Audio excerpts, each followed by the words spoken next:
Hello. So now for the ninth and 10th episodes of Land of the Lost, Mind Games, and Flight to Freedom. Uh, I'll just go right into it. Mind Games starts with the Sleestaks capturing Stink and Christa coming to the rescue.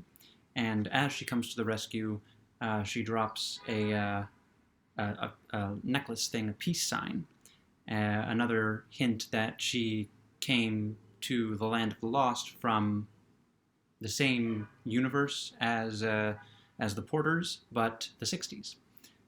She says peace and love at the end of the episode. I forget which one of her earlier ones. The Sleestaks have a nickname for her, long hair. Shung is apparently obsessed with her.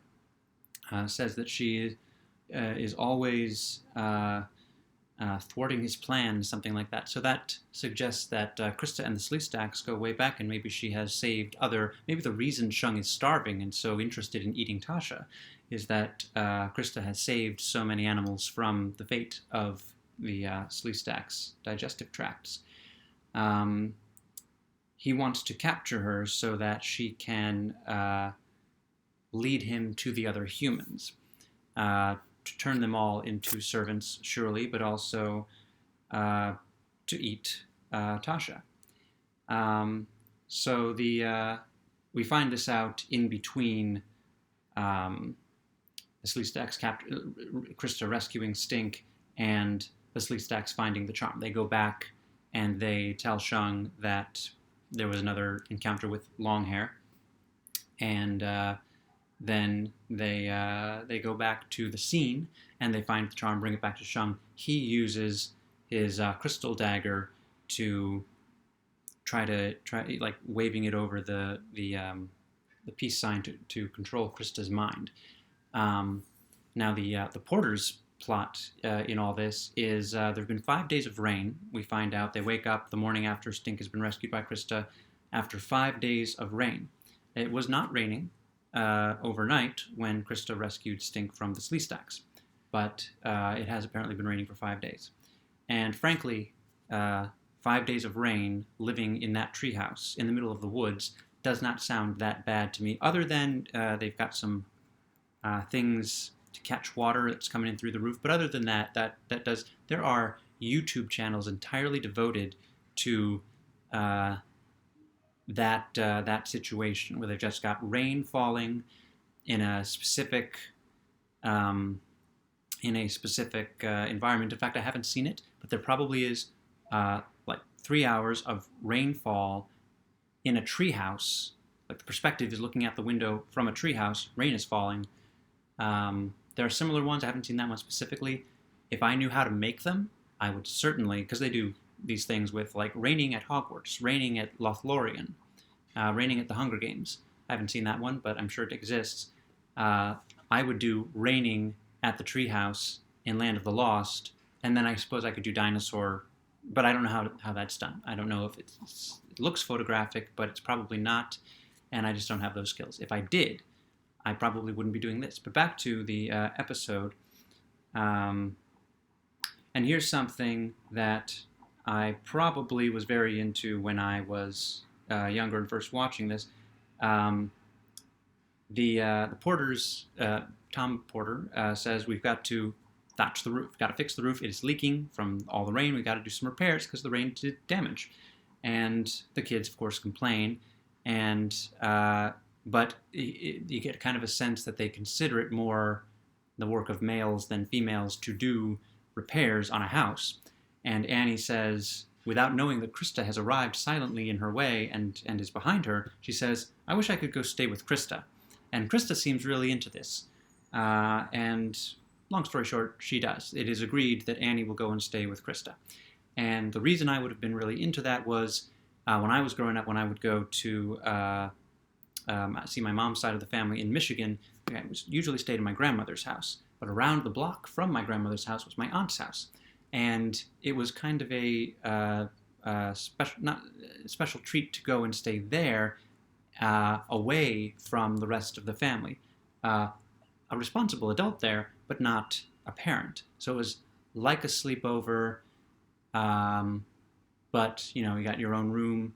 and it just a little, slightly more independence, slightly more responsibility. I know I always liked doing chores in that house more than I liked doing chores anywhere else, except now I love doing chores wherever. But so that's kind of like Krista's like the cool aunt here. Um, and so, but of course, Annie gets there and she wants to do makeup and stuff with Christa. And Krista's been in the jungle for a long time. She probably doesn't, although she does always seem to be wearing kind of a blue tinted lipstick, or often, if not always. She's not. She wants to teach Annie to track and to hunt, and one of the things they end up hunting. I don't know if Christa routinely eats iguanas, but there's this iguana type thing, like the one that bit Tom in one of the earlier episodes. And Krista's about to kill it, and Annie sneezes, and it goes away, the arrow, and Christa misses the shot, but later on. Is when Shang starts trying to use the crystal to on the peace sign to control Christa, and Christa fights, like you can see he's trying to control her mind, and she at first fights back very, very fiercely, and is successful at it. She kind of throws off Shang. I think that he's making her turn the arrow. She's got the arrow out again. He's making her turn it. I don't know if she's turning it toward Annie or Tasha, but they're standing together regardless. And then she throws it off, but she's exhausted from the effort, and later on he does manage to summon her. Shortly after, Kevin and Stink arrive with the boombox, because, of course, they decided to go. Kevin doesn't want to work either, and so he and Stink decide to go after Christa, and Annie find them and have fun, just like Annie thought she'd be having fun, not working on tracking. So they arrive just as Christa is summoned by Shang, and she's still resisting. She goes all the way to the temple. They follow to the temple, and she's still resistant. And he starts commanding her, "You will bring the humans to me." And meanwhile, the humans show up, and Kevin does the distracting thing again, where he distracts the monster so that the other people can get away. Uses the boombox this time, and Annie, who apparently did learn to use a bow and arrow, shoots the peace sign out of Shang's hand. Stink somersaults in, grabs it, brings it back to Christa, brings Christa back from the sunken place, and there's yet another cave in the temple. And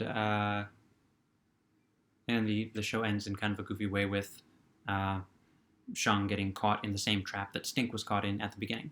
So that's that episode. That's more on Christa. Christa, maybe there's something more mystical about her than we know, because she's not from exactly the same world as the Porters, because she's resistant to this magical power that I'm sure would completely take over any of the Porters, including Tom. But yeah, and I think she's got, in Flight to Freedom she's got, that one was Mind Games. In Flight to Freedom she's got a little bit more just strong will, but that might just be being toughened up by being in the jungle. You must wait till the dice read 5 or 8. That might just be that. I'll go into now Flight to Freedom. This one is one of the first where the Porters start to think that they might actually escape.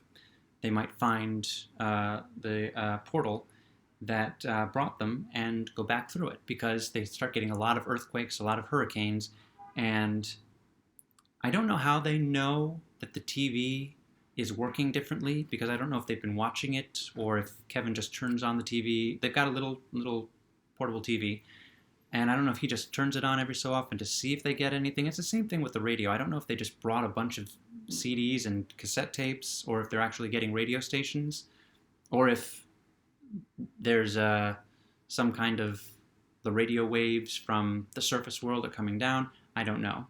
But somehow they feel like the TV is acting funny.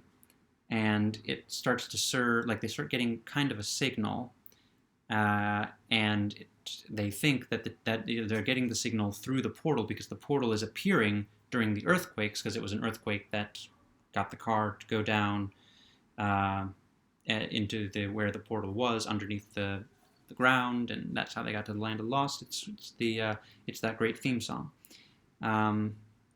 And so they start to use the TV and the antenna as kind of a compass. And then Tom also has a real compass to make sure that when they're in the car moving, Kevin makes sure that they're still going east. So they start planning to go home. They pack a lot, not nearly as much as they seem to have, but they always have as much stuff as they need to have, or as little stuff as they need to have in order to make the plot work. But Tom says Tasha can't come because she would be experimented on. She couldn't live a normal life. She would be miserable, which makes sense on one hand, but it's just another way to get Annie upset about Tasha. And he also says Stink can't come. I don't know if Stink wants to come. Annie does try to sneak them both in. Christa is invited to come, but she's not interested. She says this is her home now. And it's another thing that kind of, you wonder, how long has she been there? Did she arrive as a teenage hippie from the 60s, and now she knows nothing else? She's by far the most interesting character. Let's see. Annie sneaks Tasha and Stink into the car, and Christa gets in the car too to help navigate to where they think the portal might be. There's an E.T. reference. After Stink blows the cover, his and Tasha's cover in the car, and they are kicked out of the car by Tom.